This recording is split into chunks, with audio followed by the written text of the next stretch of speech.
Hello and welcome back. Before we get to part 2, Real Talk, please allow us to fulfill our capitalistic duty and plug our Patreon, the Contrarians Supplements. That's right. For a small fee, you too can help the Contrarians rage on. We have tiers ranging from just $1 to $10. It all depends on how much content you can handle. Starting at $1, it's the Travoltis tier, which gets you access to new bonus episodes focusing on a new movie every month, as well as access to the patron chat. Join other patrons in making fun of our opinions. Moving up to $3 is the Winonis tier, which unlocks access to our pre-recording notes, our video reviews, and our spin-off show, Contrarians After Hours. That's a more laid-back space where we talk about other things we've been watching, reading, playing, thinking about. Sometimes it's related to the movies being covered in the main feed, but it usually isn't. If you want to be part of those patrons who help us shape the show by telling us which movies to tackle, that's when you sign up for the $5 tier, the Embries, and the $10, the Gads. Finally, all supplement subscribers, regardless of the tier, get access to our archive of special patron projects. Head over to patreon.com/contrarianprime now to join. Be sure to listen through the end of the episode to find out what's coming up to the Contrarian Supplements this month. Now, it's time for some Real Talk.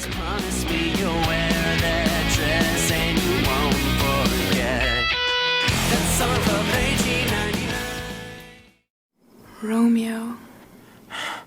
Oh, Romeo. Wherefore art thou Romeo?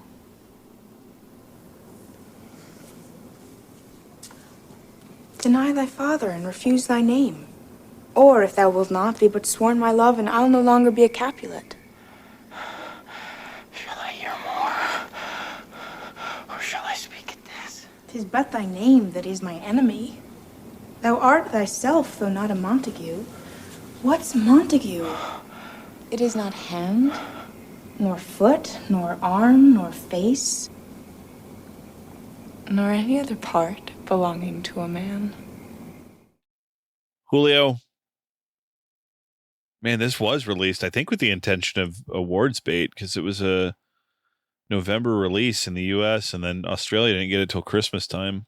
So Baz Luhrmann had some Delusions of grandeur.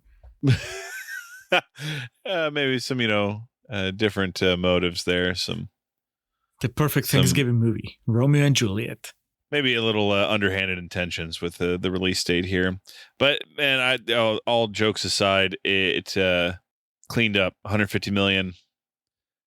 It became a bit of a phenomenon with the teenage audience in the mid-90s, and that bled into the early 2000s, as I'll talk about at least here in a little bit. For the purposes of what we're doing, man, it also got nominated for a slew of MTV Movie Awards as we go to June 7th of 1997, Santa Monica, California, hosted by Mike Myers. Oh. That had to be a blast. Did they get good Mike Myers or bad Mike Myers? I don't know. We may have to do a little bit of sleuthing into that one. Or did they get the shape? Sick. Musical performances included Bush, Jewel, En Vogue, and the Wonderments. That's the Austin Powers band. Okay, so that definitely, there was the Austin Powers glow over it. So the nominations this movie received were Best Movie, Best Male Performance, Best Female Performance, Best Kiss, Best On-Screen Duo, and Best Song from a Movie. The only one that ended up taking home was Best Female Performance. The couple that presented, or the duo, I should say, that presented Best Male Performance, Gwen Stefani and Neve Campbell. Has there ever been like a more concentrated just beacon of hot white girl than Gwen Stefani and Neve Campbell in 1997 together? I'm not sure. Need to throw a little Denise Richards in the background. The Best Movie Award was presented by Samuel L. Jackson and Mira Sorvino. Because again, these things were real fucking happenings, real celebrities we had here. Let's go down the list here. So Best Movie, they lost to Scream, being nominated alongside Independence Day, Jerry Maguire, and The Rock. Not Dwayne Johnson, but the Michael Bay epic. Best Male Performance, Leo lost out to Tom Cruise for Jerry Maguire. So while the Academy didn't get it right, MTV sure as shit did. And again, my God, Julio. The nominated alongside Tommy and Leo were Eddie Murphy for The Nutty Professor, Will Smith for Independence Day, and John Travolta for Phenomenon. Some of those movies covered in the Contrarians. It's true. Either covered or to be covered. Yeah. Best female performance. Claire Danes took this home for Romeo and Juliet. Meanwhile, she beat out Sandra Bullock for A Time to Kill, Neve Campbell for Scream, Helen Hunt for Twister, and Madonna for Evita. Oh, that was the Evita year. Mm-hmm. Best Kiss. Lost out to Vivica A. Fox and Will Smith in Independence Day. Nominated alongside Kyra Sedgwick and John Travolta for Phenomenon. Oh, the haircut kiss. Yes. We talked about how sexy that was. Too sexy. Christine Taylor and Christopher Daniel Barnes for A Very Brady Sequel, and Gina Gershon and Jennifer Tilly for Bound. Oh, come on. I was about to say, this was the Alex Movie Awards. You know, who'd you taken that home? Best on-screen duo went to Nicolas Cage and Sean Connery for The Rock. Pretty hard to argue with that. Claire Danes and Leo were nominated alongside Nathan Lane and Robin Williams for The Birdcage. They are very fucking funny in that. Yes. Steve Buscemi and Peter Stormare in Fargo, and Beavis and Butthead Do America. Because we're having fun here, man. Come on. Solid category. Yeah. I honestly, Leo and Claire are the weakest there, just because their thing is a romance, whereas like everything else is just people having fun while killing people in the case of Fargo. And Garbage for number one crush. Was nominated for Best Song from a Movie, but lost to Machine Head by Bush, which is a genuinely fucking fantastic song. That song gets me pumped. Which movie? Fear, Mark Wahlberg. Yeah. Nominated alongside Eric Clapton and Babyface for Change the World from Phenomenon, which we talked about that song when we covered that movie. Madonna, of course, Don't Cry for Me, Argentina from Evita. And R. Kelly for I Believe I Can Fly from Space Jam, which you want to talk about if you were a child of the 90s, man. You couldn't go 2 blocks without hearing that song. Yeah. And, you know, I have that sentimental attachment to it being a child of the 90s, but it's probably for the best we're not talking about an award R. Kelly won. I just realized the MTV Movie Awards, they don't care about original song, right? It's just if your song is in the movie, then that's it. Because Don't Cry for Me, Argentina, that's from the Broadway show. Yes. And Machine Head was on, I forget the name of the album. I'm not nearly a high-ranking Bush historian to tell you what album that's from, but I know it wasn't specifically written for that movie. I mean, that's more yeah, fun. You're right. Oh, yeah. Like if you can point to like a song being used in a movie. Because, man, think about how many great songs there are that weren't written for movies, but you can cite like incredible use in a film. Immediately comes to mind Round and Round by Rat in The Wrestler. Like, you know what I mean? Like that type of shit. So can you imagine how many Oscars Cameron Crowe would have? Oh, no shit, man. Tiny Dancer would have its own wing there at the Kodak.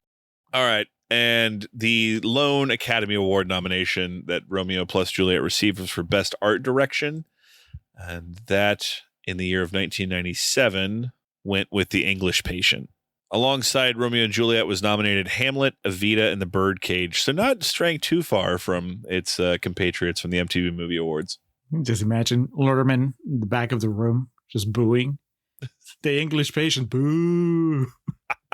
He wasn't yet established enough, so they had him in the remote like warehouse across the street that had the fucking CRT TV showing the broadcast. So anyway, that's why we're covering this movie. It is 74% on Rotten Tomatoes.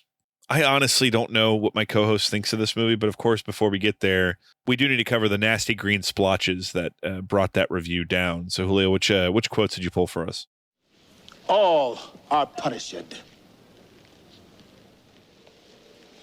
All are punished! All right, green splotches from the Rotten Tomatoes website. Alex, I am curious how many of these reflect your feelings, since you've been so vocal about your disdain for Baz Luhrmann and his work. So we're going to start with Rob Blackwelder from Splice Wire, who says, a comic book shot at selling Shakespeare to Generation X. I guess that was Generation X, right? Like teenagers in the 90s are Generation X. Is that how it breaks down? At least in America? I guess so. Comic book, though? I don't know about that. Let the MCU handle the next Shakespeare adaptation, and then we can see what they do with it. if you can successfully sell it to Gen Xers and beyond. Susan Stark from Detroit News says, a film so determined to stimulate both eye and ear that the story of the star-crossed lovers often gets lost in the melee. I don't know if it gets lost, but it's there. I mean, it basically takes up all of the second act. It's just them whispering sweet nothings to each other. James Kendrick from Q Network Film Desk says, starts in high gear, pushes itself into overdrive, and eventually redlines and blows the engine long before it's over. If this were an accurate description of the movie, Alex, when is it that it blows the engine? Probably when Claire Danes shoots herself in the head. I don't know, man. It's when Leo shoots John Leguizamo, it's so melodramatic and whatnot. One more time. I am fucking full! It seems like, especially at that point in the movie, because there's, an hour left when that happens? Yep. It seems like that shouldn't have been so climatic. And it seems like it's for the revisions they want to do with like the story of this. I felt like that should have been more brutal, because the way with how, like I said, melodramatic it is, it feels like this is the conclusion. And it's like, oh no, we still have to live through the tragedy. Yes, but there's not going to be any major personal shootouts like this one anymore. The best we're going to get is the helicopters and, snipers, but that's it. We're going to close with Deson Thompson from the Washington Post, who says, puts Shakespeare's greatest romance in a chokehold and takes it slam dancing. All right. I figure you appreciate that, chokeholds. Before we even get into the actual quality of the movie and how much we like it or not, Alex, I have to say, by the time that we're done with the summer of the MTV bangers, we're going to have to do a ranking when it comes to 90s-ness. in the 90s meter, I think that Romeo and Juliet might be, at least so far, at the very top. Even more so than Batman Forever, because I was thinking Batman Forever is so 90s. The only thing that Romeo and Juliet doesn't have is Tommy Lee Jones. If you added Tommy Lee Jones to the cast, I don't know that you could get any more 90s than that. But this is partly because of its legacy, but also just all the elements, the soundtrack, the actors that they cast, just the happening of this Australian filmmaker coming in and doing this, the industry being so open to it, I guess. It's just so 90s. So, out of the ones that we've done, I mean, wouldn't you agree? Wouldn't you put Romeo and Juliet? No, I'm not saying that you like it or not like it, but it's like, as far as 90s elements, this is just... Oh, yeah. The pieces of it. Babyface Leo, young Claire Danes, John Leguizamo is like a badass, there's, Paul Sorvino and Brian Dennehy is these old timers, kind of being put out to pasture on the screen. Yeah. Yes, the old guard passing the torch. The torch was being taken from them. You didn't mention it, so I wanted to bring up real quick. Ebert gave this movie 2 stars and said, I've seen King Lear as a samurai drama and Macbeth as a mafia story, and 2 different Romeo and Juliets about ethnic difficulties in Manhattan, that being West Side Story and China Girl. But I have never seen anything remotely approaching the mess that this new punk version of Romeo and Juliet makes of Shakespeare's tragedy. Come on, Roger. I would think he would appreciate the aesthetic of it, because I do have a note somewhere in that says, at least this looks cool. So I guess I'll go ahead and lead off with this point. At no part in this movie did I find myself getting aggravated by the style of filmmaking or rolling my eyes to a point of my head hurt, like would happen with Moulin Rouge, which I know that's dangerous territory because people love that movie. Or Australia. Jesus fucking Jones, man. And The Great Gatsby's not good either. But there's a little bit more cushion with that blow. With this, I was like, yeah, it looks cool. And I was trying very hard to put myself in the mindset of, being who I am right now in 1996, going into a movie theater and seeing this. It would have been, not entirely mind blowing in the way of The Matrix a few years later, and certainly not to even Titanic, which would come a year later. But I was like, okay, there's some elements of this to be like, whoa, this is different. It's very colorful. It's very, very vibrant. I've used that word, I think, like 4 times in this episode, but there's things to be appreciated. It's very boring. Nothing. yeah, I've never been blessed with the opportunity to make a feature-length film, so I can't fault anyone who has for doing this. But as someone who does a podcast and discusses film with his friends, and for some reason there's people that care about my opinion on these things, there's nothing that kind of makes me giggle in like an annoyed way more than seeing a shot go on too long, because you can feel the filmmaker like being in love with it, and that aquarium thing goes on for fucking ever. And I was like, it's like, oh, brother knew he had gold here and he just didn't want to let it go. I mean, he did, right? It's oh yeah, it's great. It's great. Like they look, even artistically, when it gets to the side that Claire Danes is on, and like the way their reflections are going back and forth. It is good. It goes on too long, but artistically it is fucking fantastic. Yeah, Luhrmann was crying behind the camera. So is it boring because of the way he made it, or was it just cursed to be boring anyway to you because of the play? Because it's, I mean, this is it's a very particular way of doing it, but the text is, like I said, my understanding is that he didn't add anything and he didn't take anything away, or at least nothing that you would notice unless you were a Shakespeare scholar. So the play is right there, and what he did is just change like the clothing on it, so to speak, right? And you said that you saw, I mean, I know you were much younger, but you saw this on stage. I've never seen Romeo and Juliet on stage. And I need to be clear, I don't remember what level of performance it was. Like, it may have been when I was like in elementary school and saw like the local high school version of it. It certainly wasn't. So I didn't see this on Broadway, but I remember in some iteration seeing a play of this. There's a lot of it that is just devoted to Romeo and Juliet. Like I said in Conservator's Corner, just telling each other how much they love each other. And that can... A lot of spiral kissing. Yeah. Because that's what the audience wants. Tell me your story about watching this, and then I'll tell you mine, and then we can catch up to the present. Tell me in sadness, who is it that you love? In sadness, cousin, I do love a woman. I aim so near when I supposed you loved. 7th grade, we would have been studying Shakespeare, I guess, and we watched this movie. Of course, I remember all the girls crying. The main thing I remember, which speaks to the ending of this movie, there was this really weird kid in our class. We watched this in my English class because 7th grade, the way our school system was set up at that point in time, in that part of the country, I don't know how they do it elsewhere, was 7th grade. I'm trying to remember. Was it 7th or 6th grade when you started like rotating? You had like periods. I'm not asking you like, Julio, I'm sorry. I'm just thinking out loud right now. Because, when you're a kid up until a certain point, you just have the same teacher all day, Right. And then you start rotating. So I can't remember if it was 6th or 7th grade. But anyway, Mrs. or Miss Voss? She was a hot teacher. She had like that princess dialogue, like, a few years after the fact. Because this would have been, if I was in 7th grade, this would have been probably 2000. I don't know. I'm trying to think of like where this fell in the time frame.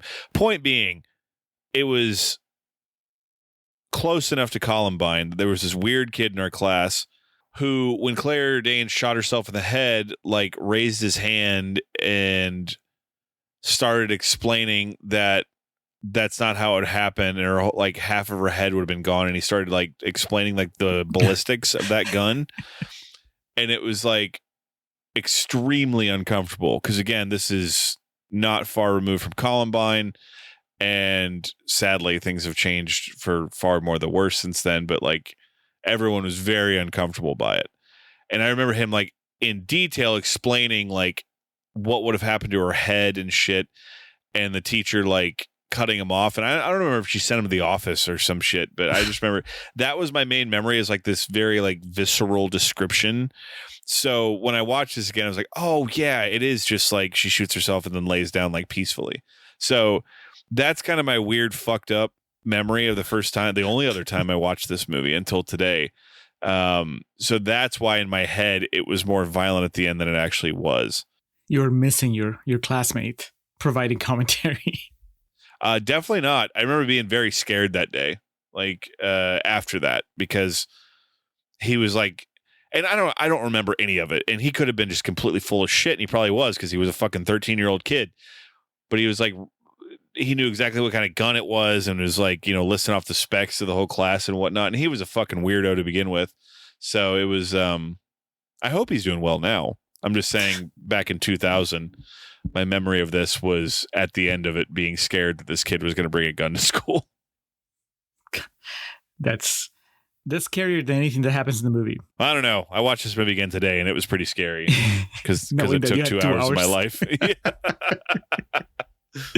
I saw this on a date. I took this girl to it thinking that it would be the perfect romantic movie. And it wasn't, because it was so fucking weird. I just remember, and it's not like I went in back row blind or anything, right? Like, I'd seen the trailers. I knew what the idea was. I was like, oh, it's Shakespeare, but in modern times. So it'll be kind of cool, but it's still Romeo and Juliet. So Leonardo DiCaprio, which I must have known from, man, this might have been the first Leo movie I ever saw, but I knew already that he had been nominated for What's Eating Gilbert Grape. So I knew him, right? And then Claire Danes, I didn't know from anything, but I knew just from the marketing that she was the girl that was going to play Juliet. So I went in thinking this is going to be a good date movie. And then by the end, the girl I was with was crying and there was no buzz between us.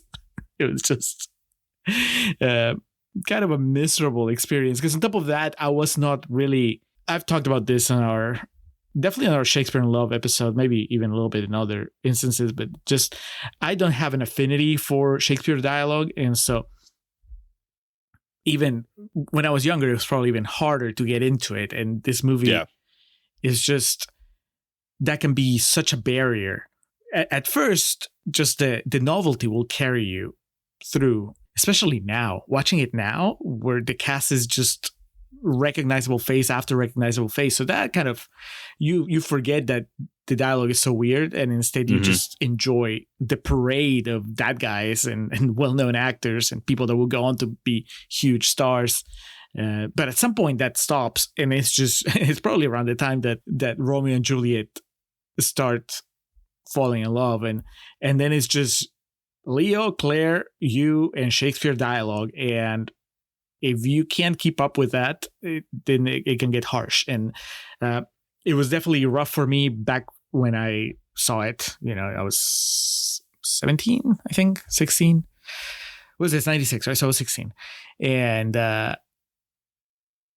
today it was a little easier. Like it's usually easier now for me to watch a Shakespeare movie or even read Shakespeare text, but it's still, it always feels like an unnecessary extra step to enjoy something, right? Like I know people that truly love this and they savor every word, every turn of phrase of Shakespeare's. And with me, it's more like, I want to say I'll catch 1 out of every 10, maybe, where I'll go like, that's clever, right? And then the rest of the time, I'm just like, I guess this means this. But I am not in awe of the meaning or, how he constructed a phrase or something. Like, for example, something that worked for me, and that's how I remember it, is Emmett Walsh, when he says, he's even hawing about, he doesn't want to sell the poison to Leo, right? And he says something like, My poverty, but not my will consents. And then Leo goes, I pay thy poverty and not thy will. When they said that, I'm like, that's clever. and it was right on my level to where I was able to catch it and enjoy it without having to process it, way after the fact. But most of the dialogue is like, I recognize the words and I can, because of the context, I can understand what they're saying, but I don't follow it and enjoy it the way I do with screenwriters that write more to my liking, like Tarantino, Sorkin. That's the kind of dialogue where I'm like, this is awesome. Give me more. But that doesn't happen with Shakespeare. So, and at this point, it's just one of the things where unless I take, a year off work and I just dedicate myself to being a Shakespeare person to where I can really absorb it, I don't think it's going to happen in my lifetime where I'm going to become the kind of person that truly enjoys Shakespeare. But at the same time, it's not impossible because, and this is probably some other time when it came up, when we did Much Ado About Nothing on the Patreon channel. And, I had a blast with that movie. You did too. So it's not like we're necessarily averse to Shakespeare, and the way that he writes. I talk about this all the time with Coriolanus to the point of, it's shtick now, at least for longtime listeners, is that movie looks incredible.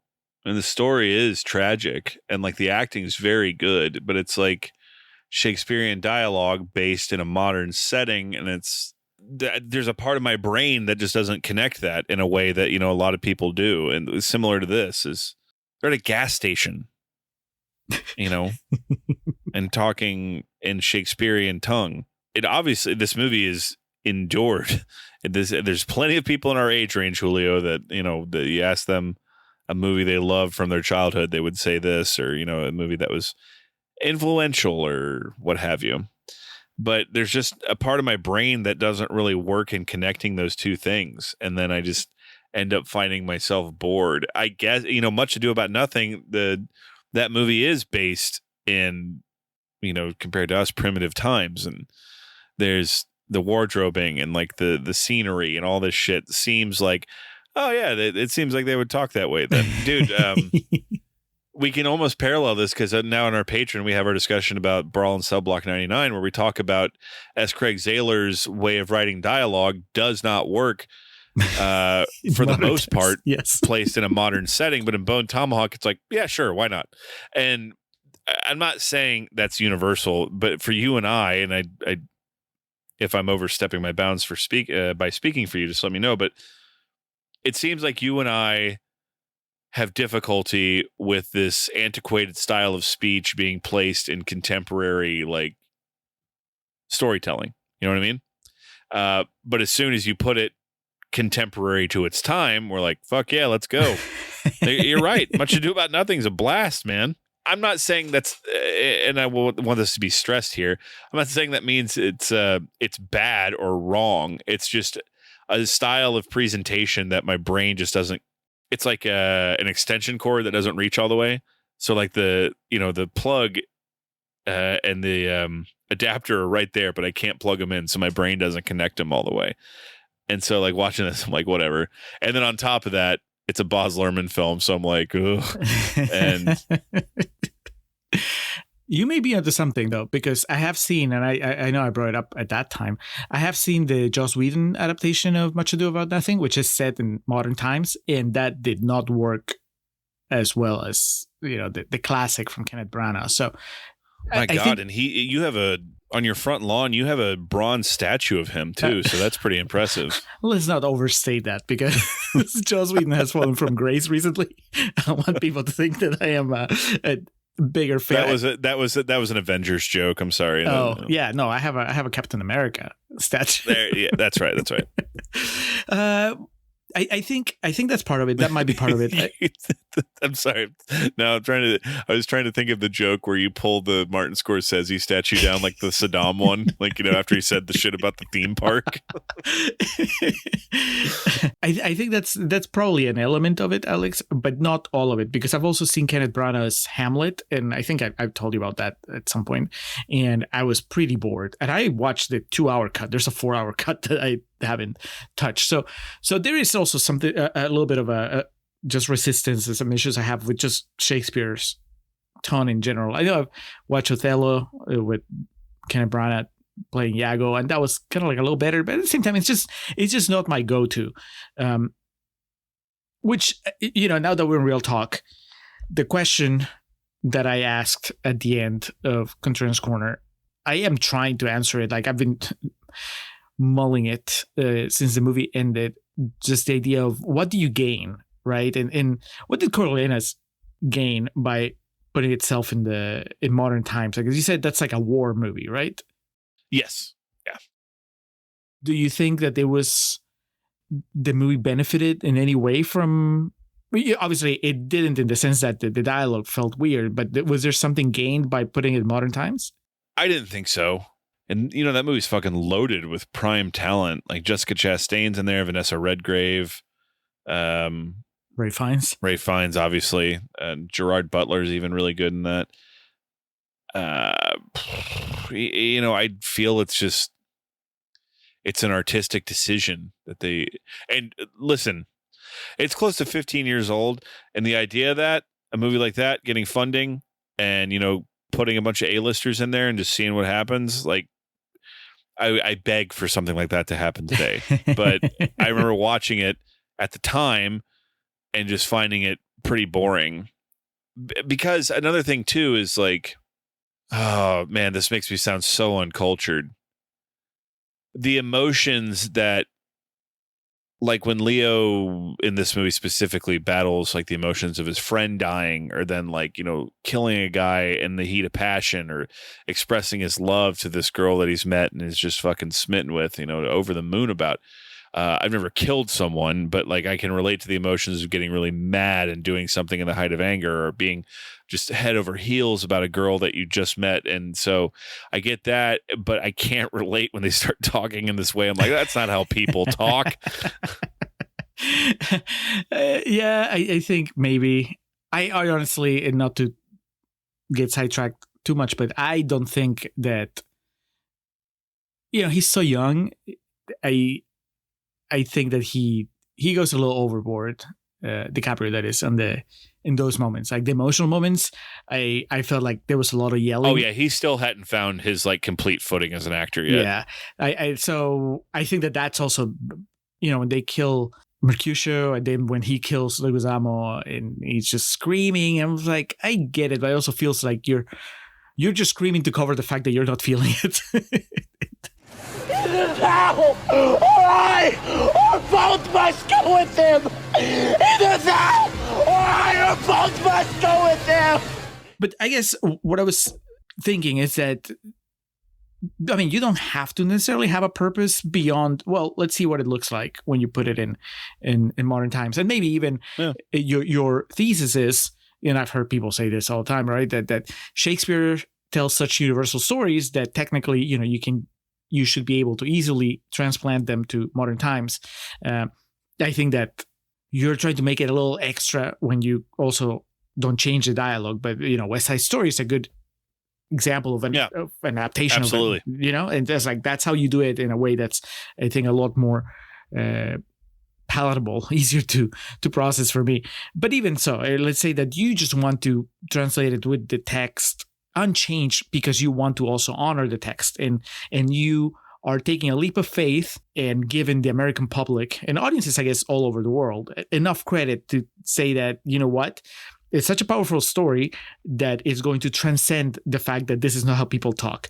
And you and I aside, like, it must have worked because it became iconic. So it's possible that maybe that's why you make it, right? Like because Baz Luhrmann, I don't know anything about him, so but maybe he's a huge Shakespeare fan and he wanted to do something for Shakespeare. He wanted to reinvigorate interest in Shakespeare, and so he's like, I'm gonna do it. I'm gonna cast all these awesome actors. I'm gonna put in these songs that are popular right now, and I'm gonna make it a focus of this decade. I'm gonna make it a happening. And I guess he tries to do that every time he makes a movie. But this one might have been, this one, Moulin Rouge, are probably the ones that worked the best in that sense, right? So and you would talk about a movie that was like a personality trait for a period of time. And Moulin Rouge, when that came out, that movie did a lot for a lot of people. I was not one of them. I like Moulin Rouge, but I haven't seen it in a long time. But it's a musical, so I think it has that going for it and going against it. Julio does love the musicals. I do. Romeo and Juliet, not a musical, but still very... Australia sucks. It's very stylized, and I think that's the thing that I appreciated the most watching it now, because it didn't feel overbearing the way that some of his latter movies have felt. Maybe it's just that it has a really strong spine because it has that Shakespeare story. Or maybe it's just that he was not, it was his second movie. So he was still somewhat restrained. Dude, don't get me wrong. Having this as the second film you ever made is a fucking hell of a feather in the cap, man. Yeah. It was in 1996 and it sure as shit is in fucking 2025. Yeah. But then, he goes on. So it's Moulin Rouge is right after this, right? Or, I mean, it's his next movie. Yeah, it's 5 years later, but yeah. Okay. Well, the difference in, visually, just the way that he puts things together, and yes, it's a different genre, it's a musical, whatever, but still, like Moulin Rouge, even when you like it, like I like it, but it's just exhausting to watch. And this movie felt tame by comparison. I was like, oh, I guess similar to your like warped memories from having watched this movie a long time ago, I had the same idea. I was thinking, oh yeah, it's Romeo and Juliet from Baz Luhrmann, so that must be just so like draining to watch because of the way that he makes movies. And then I watched it tonight and I was like, no, it's a Baz Luhrmann movie, but all things considered, he's kind of, it's not Moulin Rouge, it's not even The Great Gatsby. I remember watching The Great Gatsby and I was like, oh, just stop. This one was just fun. We're having fun with Leo and Claire Danes. So there's that. I was just entertained. I think that for the most part, it benefits from being an older movie now. That 90s nostalgia and just the familiar faces help a lot. It would hit lulls when it just focused on the romance. I don't need, Romeo and Juliet talking to each other for that long, especially because it's just, okay, real talk, Alex. And I know this comes up every time that we do one of these, but in this particular case, do you buy into the love story at all or not? From the Shakespearean point of view, or like the chemistry between the two actors? The Shakespearean point of view, because I'm assuming that we both agree that they have chemistry. Oh yeah, definitely. Done telling tales at recess here. They're both pretty good actors. I can't love something like Titanic and then come in and try to poke holes in the love story of Romeo and Juliet. Because two things. One, I don't fucking know how courting went in the 1500s, I don't know how courting went in the 1980s, 70s, 60s, 50s. So I can't be a truthful judge of that. And then on top of that, why not? Like, that's the way this story wanted to be told. And for the way I consistently just excoriate modern storytelling for taking way too fucking long to get to the point. Yeah, have me some characters that fall in love like overnight. That's it, like Nick and Nora's Infinite Playlist is a great example. There's nothing at the end of that movie that leads you to believe they're going to get married or, live happily ever after. But these two people that meet and over the course of the night realize they like each other and maybe fall in love. That's up for you, the viewer, to interpret. Right, but Kat Dennings is not going to kill herself if Michael Cera accidentally poisons himself. Yeah, but what I'm trying to say, there's also that is, the incredibly sharp edge to the end of this movie. Yeah. That, I don't know, maybe people were just more dramatic back then, Julio. the GTA 6 wasn't coming out the next year, so they didn't have anything to live for. But big drama queens. Dude, if the material works, it works. And, we're talking about something from 500 years ago. I don't feel necessarily qualified to critique it that way. And then also, if it's a good story, it's a good story. What did Jimmy King say? The audience liked it. Yeah. And so it's a story that's lived on through the course of time. And even if I myself, being at 30, I just turned 38, Jesus, at 38 years of age, thinking, yeah, not sure I've really hit it off with a girl that strongly, but it still makes for a compelling story. Come death and welcome. Juliet wills it so. How is my soul? Let's talk. It is not day. I think you're right. And I think that the trick is not overthinking it.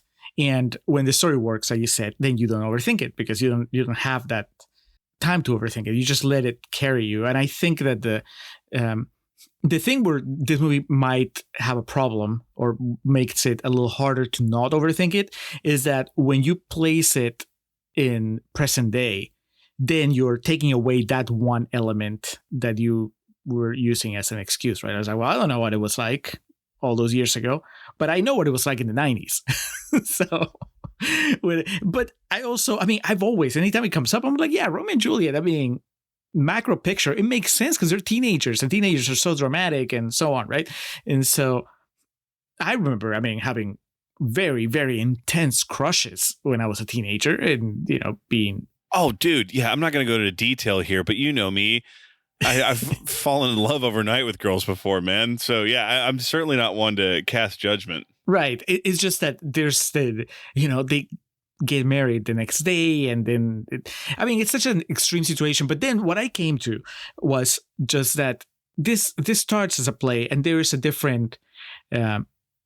I think when you sit down to watch a play, or you watch it on stage, you kind of subconsciously you're playing by different rules, and there's an expectancy of a life cycle to the story. Yes, yeah, and you're kind of you're giving them license to be larger than life because they're on stage, and then when you see that play, the same story, same play, but a new company puts it on and so on, then I think that as long as you keep the scale, the effect is kind of like similar. And so that's something that maybe Luhrmann was trying to do. Like I watched Jesus Christ Superstar last time it came to Austin, and it wasn't quite modern times, but it was doing something that the movie from the 70s does a little bit, where it modernizes some aspects without really giving you an explanation. It's just kind of like a bit of a mind fuck, like Judas will be running in the middle of the song and then a tank shows up and I was like, what? And when I saw it on stage, it was just more modern, and it didn't take me out of the story. I was just like, oh, that's interesting, right? I think in a way it's even more expected on stage, that when you put it on, you can maybe do it the classic way or you can give it your own spin. It feels a little more out there when you do it in a movie, but technically it's the same thing, right? It's like if I was seeing Romeo and Juliet on stage set in modern times, would I have an easier time just buying in? And when I say buying in, it's like, because that's my problem, I guess, at the end with the movie, is that I wish I was more invested in the love story. And it's not about the acting, because as you said, and I've said before, they're really good actors. I think they have really good chemistry, and I am rooting for them, even though I know that it's a doomed relationship. But it's more that it's a love story that holds no interest to me. Like I'm watching them fall in love, and I am not. I just wanted to get to the next thing. And there are love stories where I'm just captivated, and I just want to see these people hang out, spend time together, right? And I'm sure you have them too, like good romantic comedies where we just want to see these people be in a relationship and just experience what it's like to be in love and have heartbreak and whatever. And I don't have that with Romeo and Juliet, and it's not it's not the performance, it's just, I guess, the way that the story's told, right? They meet, they fall in love, and then before you know it, tragedy, and then more tragedy. If I could for once cite Inside Llewyn Davis on the Contrarians. It's been a while. You're right. I watched this, and it's two young people with optimism and desire in their hearts. But as the relationship that Oscar Isaac and Carey Mulligan have in Inside Llewyn Davis is so much more fascinating to me as like a movie watcher.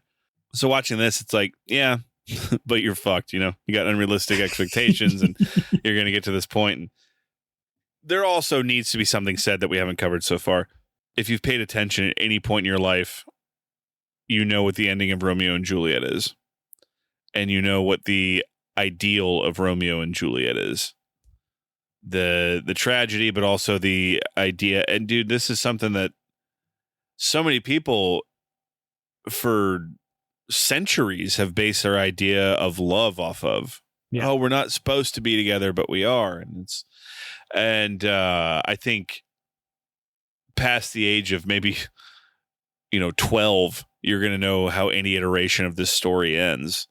And that hurts it to some extent, at least for me, because, I'm a guy that I love riding the fucking lightning bolt. I love holding on to the bumper and just getting dragged and like, where's this going to go? And so movies like this, where I know definitively what the ending is going to be, that's something that hurts it from the jump. And I can see the other side of that, though. I can see the other side where someone goes into a movie like this knowing exactly, what's going to happen, but then seeing the colors that are used to paint that story and being blown away by that. Yeah. I'm just not that guy. Yeah. Even look, and I'll add that sometimes because you know how it's going to end, that actually makes it powerful in a different way because you're just watching them, knowing that they're doomed and you're ahead of them. So you start feeling that dread so much earlier because you know that they're going to both die and you know that it's going to be this really stupid confusion, mix up that ends up killing them. So that can also be part of it. But maybe the problem is that for all the innovations and all the fresh approach to the material, when it's over, and now we go back to the very beginning of this, it's not really telling you anything new about Romeo and Juliet, right? No. So maybe that is the problem. It's like, well, you are familiar with the story, you know where it's going, and then when it gets there, it's exactly the same thing that you've seen before and that you expected, exactly what you expected. It's very well shot, very well acted, and it hits you in the feelings, but you come out of it and I was like, well, I could have seen it on stage and probably felt the same way, when it got to the end, specifically about the ending. And maybe for a movie that seems to be trying to be so out there, it needed that final punch to be a little harder, a little more offbeat, the way that the movie had been offbeat in the previous 2 hours. So, but then I could see how Luhrmann, in a way, he reined himself in because if the purpose is to just honor Shakespeare, then you're not going to really go nuts with the ending. You just let it be the way it is, the way it's always been, because what you want is for people to experience Shakespeare in a way that is true to the spirit of Shakespeare. So, I mean, I can see it both ways. See what a scourge is laid upon your hate. That heaven finds means to kill your joys with love. And I, for winking at your discords, to have lost a brace of kinsmen. It's the eternal struggle and challenge of the cover song, right? Yes. Trying to find something new to bring to it. And yeah, I'm aware that's different. Music is different than film, obviously. It is, as long as you're bringing like the direct dialogue, but with like a different coat of paint on it, it's hard to distinguish what's different and what's not. And so for some, like our buddy Raj, just like, what the fuck? Like it's seen it. It's the skeleton, but you put a Hawaiian shirt on it. Like what am I supposed to do with this? And that's kind of how I am. Jesus, you're gonna have me standing up for West Side Story here and the Ansel Elgort version and all that and referencing things we've watched recently, which West Side Story is a great production. And that movie is, comparatively speaking to this, I think is head and shoulders above. But this movie came along at a very pivotal time in cinema and the melding of music with that. And look, the whole reason we're here is the MTV Movie Awards. And brother, I can't think of a more mid-90s MTV style movie than this. Yes. And like I remember it being just promoted everywhere, and the garbage music video that had like the clips from the movie and shit. And so, there's merit in all that. Does it age well? Not necessarily. Can you find something from the same period in time that Leo was better in? Yes. Claire Danes? Yes. Jamie Kennedy? Yes. Well. John Leguizamo? No. He was Benny already. So Jamie Kennedy's better in Scream than in this. Come on. Yeah. But I just... I mean, he is, but it's almost like by the grace of God, Sun shines on a dog's ass every once in a while, Well, while you're on that, I just want to rapid fire through the cast because I think that's part of. There's two aspects to it. Watching it today is one is just the fun of like, oh, that guy's in the movie and they're so young and whatever. But then there's also just the fact that they're really good actors. And I personally, I want to single out Pete Postlethwaite who out of everybody, even with that really funny exposition monologue that he gets towards the end of the movie, but out of everybody, I think that he's the one that really makes the dialogue his own. Like he seems so at home with the Shakespearean lines and the easy go to. It's like, oh, of course he's British, so you would. But I think he's great. I don't know that there's anybody that's bad here. There are a couple of like actors where I was like, I don't know that this is a good fit necessarily. Like Brian Dennehy. I mean, he doesn't really get to do anything. So, but Jesse Bradford, I think that if I have to say, hey, there's somebody that maybe could have been recast, and because he doesn't get to do much, and then he gets the one scene where he breaks the news to Leo, and I mean, it doesn't help that Leo is going all in on with the screaming and the nipple out and everything, and Jesse Bradford is like he just told him that his sports team lost or something, It's like, dude, you're giving him like the most devastating news in this man's life, and he just delivers it with such lack of gravitas. So, that compared to the Pete Postlewaite's performance, there were times, as I was saying, where I wasn't entirely sure what he was saying, but I'm like, he sounds great. He's when you hear somebody singing in a different language, I'm like, I like the song. I don't know what it means, but I like the song. Like, I think he has that cadence with the dialogue where he's really good. Young son, it argues a distempered head, so soon to bid good morrow to thy bed. Or if not so, then here I hit it right. Our Romeo hath not seen his bed tonight. Leguizamo, I am torn. I know he's good. Like, my brain knows he's good, but there's just something about John Leguizamo doing Shakespeare that I'm having trouble computing it. Do you like him in the movie, or do you think that he's not right? He's fine. I do want to double up on your Petey Poss stance of he seems like the one person in this movie that it works wholly for. Yeah. Like it works entirely for. And so I agree with that. I mean, yes, he's a great actor too. That helps. Leguizamo is fine. I think over time and a little bit before this, but we found where he really shined. I mean, he's obviously a good actor when he's positioned in the right roles and whatnot. In this, I don't know. I wasn't too crazy about it, especially him trying to be the badass. I was like, okay.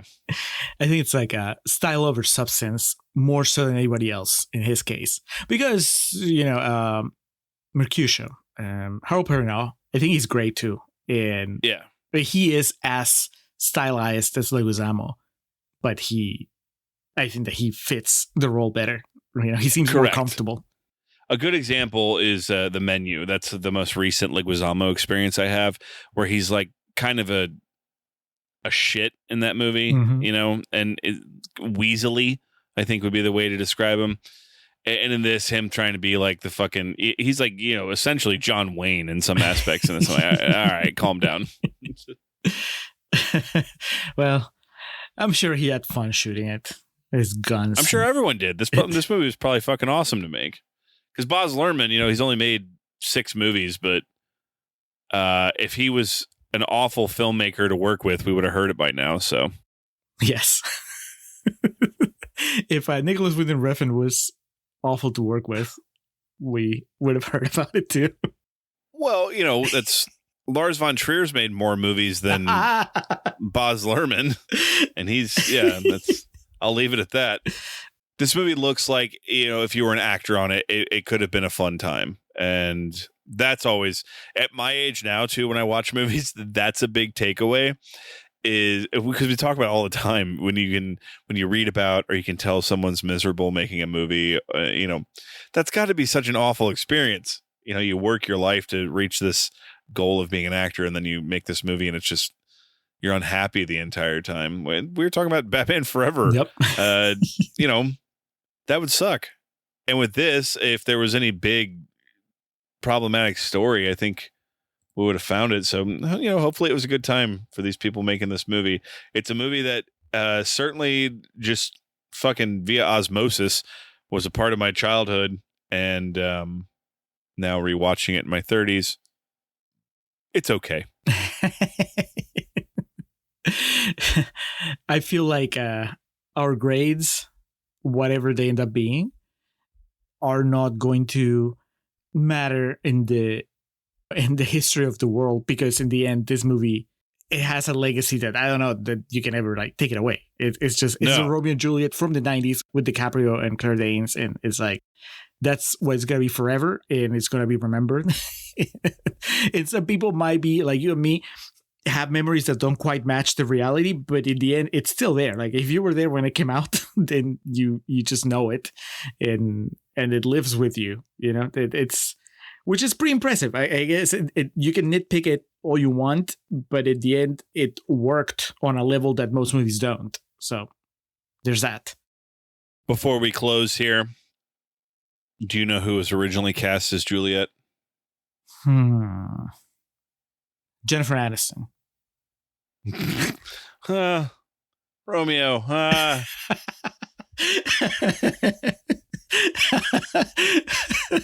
I don't know why I saved this for the end, because this is going to end it on a odd note. Uh-oh. Natalie Portman was originally cast as Juliet. She was 14 and Leo was 21.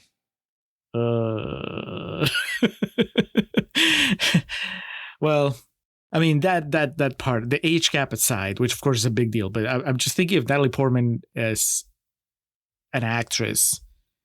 Luhrmann stated Portman was too young and made DiCaprio look older than intended, which is quite an achievement because he looks so young in this movie. No shit. Yeah. Claire Danes looks like a baby here too, but she handles the dialogue so well. I mean, they both do, but I guess I don't know why I thought that maybe because, you know, DiCaprio gets the shootouts, but Claire Danes doesn't really get to do any of that. She's just there being the object of desire of Paul Rudd and DiCaprio, and then she gets yelled at by Paul Sorvino. So she really just has to make the dialogue work, and she does. So that's pretty cool. I wouldn't want to mess with that. Like I wouldn't want to recast her, because I don't know if Natalie Portman how she does with Shakespeare, like how she would do. Winona Ryder. Cast Winona Ryder as Juliet. Well, now we're talking. Sarah Michelle Gellar turned down the role. Turn it down? Too good for Shakespeare? Scheduling conflicts, which I'm trying to think of what that would. Buffy? No, that 96. No, you might be right. Maybe not. Man, what was she doing before Buffy? When was Cruel Intentions? Auditioning. No, that wasn't until 99. Yeah. Good call. But anyway, DiCaprio, I guess, recommended Claire Danes for the role, and also Christian Bale read for the role of Mercutio. Oh, dude. I mean, no, I wouldn't take it from Harold Perry. No, he's great, but agreed. No, put Bale as T-Bolt. Like, sorry, Leguizamo. Oh, dude, that'd be right. Dope. Yeah, Leo and him in shootout. All right. Well, Romeo and Juliet, not conflicted feelings, I don't think. Just an interesting journey we've had, having lived through the sensation that it was at the time, and obviously just different contemporary experiences with it. And then rewatching it in 2025, I did find myself bored quite often. I'm going to go with a C- on this, which would translate to probably like 2.5 stars. I'm glad we did this for this journey that we're on. I'm glad we revisited it and had this discussion that we had, because we got more out of this than I was expecting, to be honest with you. But I don't know if I'm ever going to be compelled to watch this movie again in my life. Julio, what about yourself? I'm going to land with 3.5 stars, which might be my 4th 3.5 in a row. Like, I think it's been like Tommy Boy, My Cousin Vinny, Batman Forever, and now this one. I think that's just my score for the 90s. The Holy Trinity.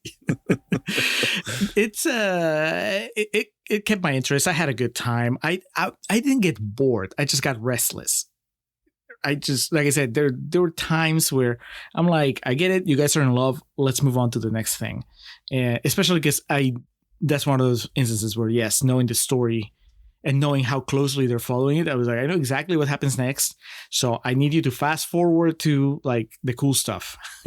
And sometimes they didn't. So still a good time. I would recommend it to people. I would say, man, if you're curious about it, it's definitely worth watching at least once. And if you've never seen it, you should. It's an experience in that sense.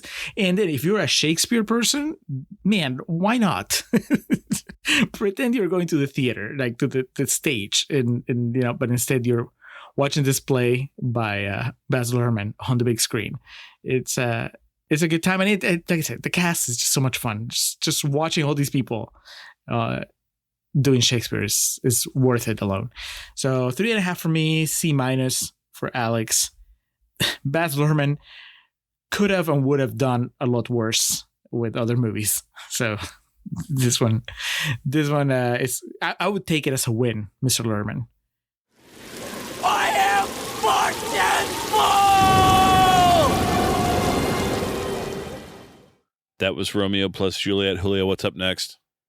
Coming up next on the Summer of the Bangers, Alex, we just won't stay away from love stories, epic love stories. This one, a little more modern. It features slightly older characters. Never seen it. I don't know if you have. It's The Bodyguard, starring Kevin Costner and Whitney Houston. I'm looking forward to it. There's going to be so much meat on that bone, man. It's going to be an interesting episode. I mean, talk about something that's part of pop culture. And this one won Best Song. I Will Always Love You is a song that is more so than Baz Luhrmann's Romeo plus Juliet has endured the test of time. Yes, it's that people may not know that it's from The Bodyguard. So we're about to blow some minds. But yeah, I'm curious to see what it was all about, because I never seen it. I just know of it. So that's coming up next. And then on the Patreon channel this month, the bonus episode is on the movie Le Samurai, and 92% super fresh, demanded by patron Jason Nerdrovert. Our QVRs are, for Alex, it's the movie I, the Executioner, and for me, it's the movie Last Bullet, both demanded by patron Brandon Curtis. Not Indian movies, Alex, so keeping us guessing. And then we have, of course, Contrarians After Hours.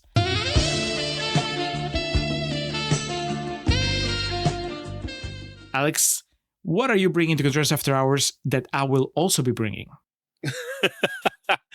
It is, at the time of recording, the beginning of June. Recently, the end of May came, and to Austin, Texas came Friendship, the Tim Robinson, Paul Rudd. I guess the through line with this is Paul Rudd. Yeah. And so looking pretty much the same as he did in Romeo and Juliet. No shit. I mean, with a mustache, but still. I went out and saw this on my birthday. Julio saw it a few days later.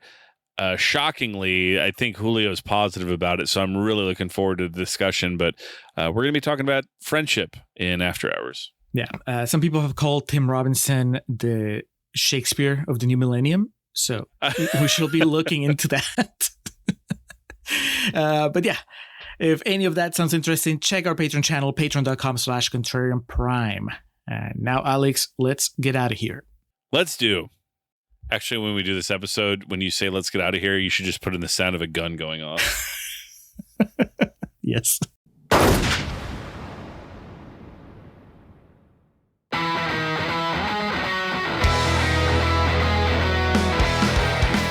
Welcome to our end credits. Or as we usually call them, our perennial plugs. We start off by giving thanks to the Festive Years, who provide our opening and closing tracks. They kick us off with Last Stand and take us home with Summer of 99. Be sure to head over to thefestiveyears.com for any and all Festive Years needs. Our friend and fellow podcaster Hans Rothgieser is the man behind our logo and all the art you see related to our show. Reach out to him and let him know how much you like that little tomato. His email address is mildemonios@hotmail.com and his website is mildemonios.pe. That's MILDEMONIOS. Hans, thank you for all your support. For those interested in the regularly absurd world of professional wrestling, Joe and the boys over at latenightgrin.com have you covered. Tell them the Contrarians sent you. And we like to close with special thanks to our social media team of Zoe Perez and Coriari. Each of the social media accounts we mentioned in the introduction look as good as they do because of their work. So that'll do it for this episode of The Contrarians, where we're right and you're wrong, and we will catch you next time. Just for old time's sake, I really don't care who you see and how much money he makes a year.